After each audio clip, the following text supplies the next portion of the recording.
Durante mucho tiempo, creímos que los egipcios eran los grandes genios de la matemática antigua. Pirámides, papiros, misterio.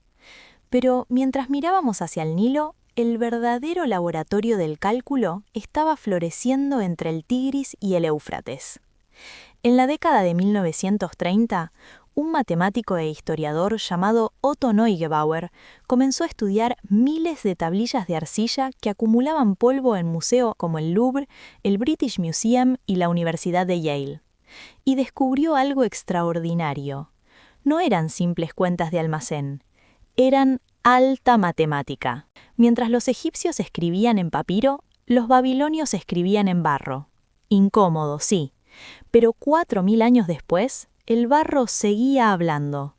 Y lo que decía era muy asombroso. ¿Por qué los babilonios eran tan buenos calculando? La clave está en su sistema numérico sexagesimal, es decir, en base 60. Mientras los egipcios luchaban con fracciones unitarias, los babilonios resolvían problemas con una fluidez sorprendente. No memorizaban interminables tablas como solemos hacer hoy. Consultaban. Los babilonios eran compiladores infatigables de tablas. Tenían tablas de cuadrados, de cubos, de raíces cuadradas y cúbicas, incluso tablas de expresiones como n al cuadrado más n al cubo, que les permitían resolver ecuaciones complejas con una simple búsqueda. Imaginemos que estamos en la antigua Babilonia y debemos resolver una ecuación como n al cubo más n al cuadrado igual a 80. No hacemos largos cálculos. Vamos a nuestra biblioteca de tablillas, buscamos el resultado 80 en la columna correspondiente y encontramos el valor de n. En este caso, 4, porque 4 al cubo es 64 y 4 al cuadrado es 16.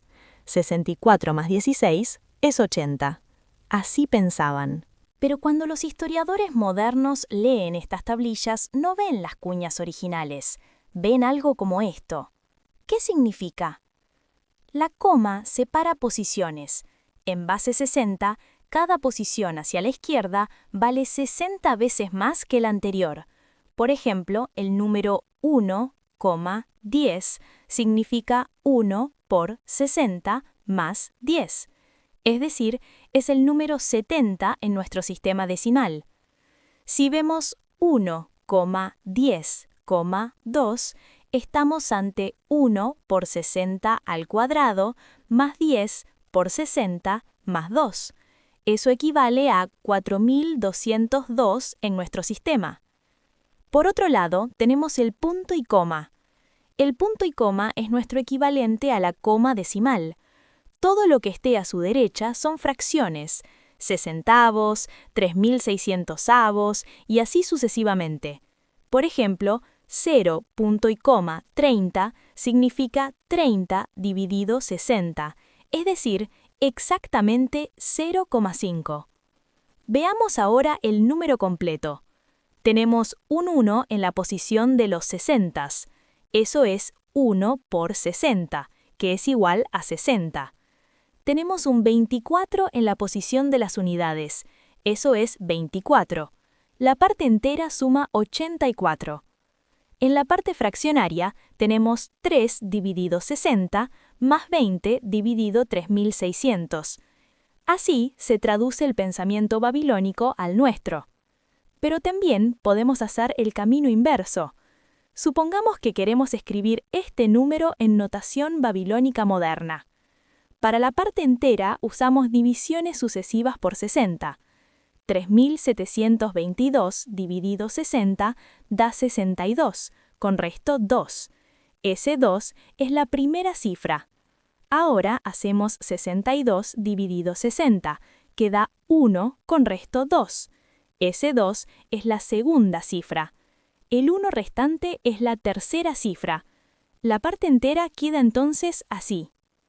Para la parte decimal hacemos lo contrario, multiplicamos por 60. Hacemos 0,5 por 60, que da 30. Como el resultado es exacto, terminamos allí.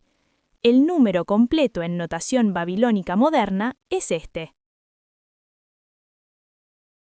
Sumar en Babilonia era, en esencia, empaquetar de a 60. Piénsalo bien. Si hoy sumamos minutos y segundos, estamos haciendo exactamente lo mismo que un escriba hace 4000 años. Si sumamos 12,45 más 3,20, comenzamos por las unidades. 45 más 20 es 65. Pero en Babilonia nada puede superar al número 59 en una columna. Entonces empaquetamos 60 y nos queda 5. Ese grupo de 60 se lleva a la siguiente posición. Sumamos entonces 12 más 3 más 1. Obtenemos 16. El resultado final es 16,5. Multiplicar también tenía su lógica. Por ejemplo, 8 por 10 es 80, pero 80 es demasiado grande para una sola posición. Entonces lo descomponemos en un grupo de 60 y 20 unidades. El resultado es 1,20. Si necesitaban multiplicar números grandes que no estaban en sus tablas, utilizaban una propiedad geométrica notable. Sabían que podían calcular un producto usando cuadrados.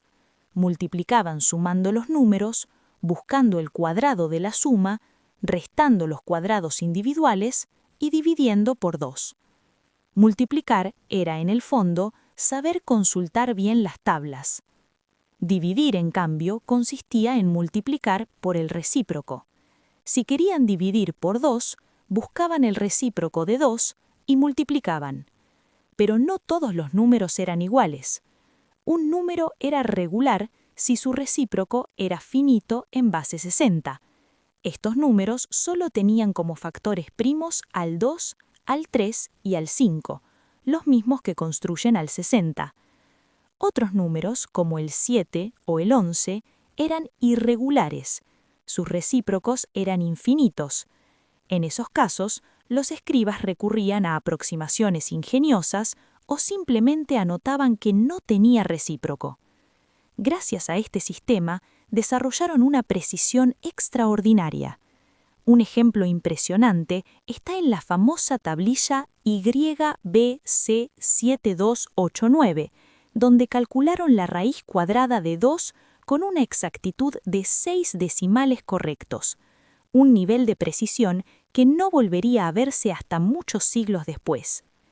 Pero lo más fascinante es que en Babilonia nació algo más profundo: el álgebra. Consideremos este problema. He sumado el área y 2/3 del lado de mi cuadrado y da 0,35. ¿Cuál es el lado? En lenguaje moderno, esto es una ecuación cuadrática, pero ellos no usaban letras como nuestra X, usaban procedimientos. Tomaban la mitad del coeficiente, la elevaban al cuadrado, sumaban, extraían la raíz y finalmente corregían el exceso. Literalmente cortaban y pegaban figuras para completar un cuadrado perfecto. No había símbolos abstractos, había geometría tangible. Y siempre concluían con la misma frase: tal es el procedimiento. También comprendieron que dos campos con el mismo perímetro no necesariamente tienen la misma área. Algunos aprovechaban esa confusión para engañar, de modo que saber matemática en todas las épocas es una gran ventaja. Los babilonios investigaron este problema con rectángulos y desarrollaron un método de corrección que hoy reconocemos como resolución de ecuaciones cuadráticas. Los babilonios fueron los primeros en comprender que la matemática podía ser un lenguaje de reglas generales. No solo medían la Tierra, estaban construyendo las bases del álgebra que usamos hoy. Su paciencia para tabular y su obsesión por la precisión los convierten en los verdaderos maestros del cálculo antiguo. La próxima vez que resuelvas una ecuación cuadrática, recuerda a los escribas que moldeaban números en barro, porque mucho antes del papel, mucho antes de los símbolos, el álgebra ya estaba viva en Mesopotamia.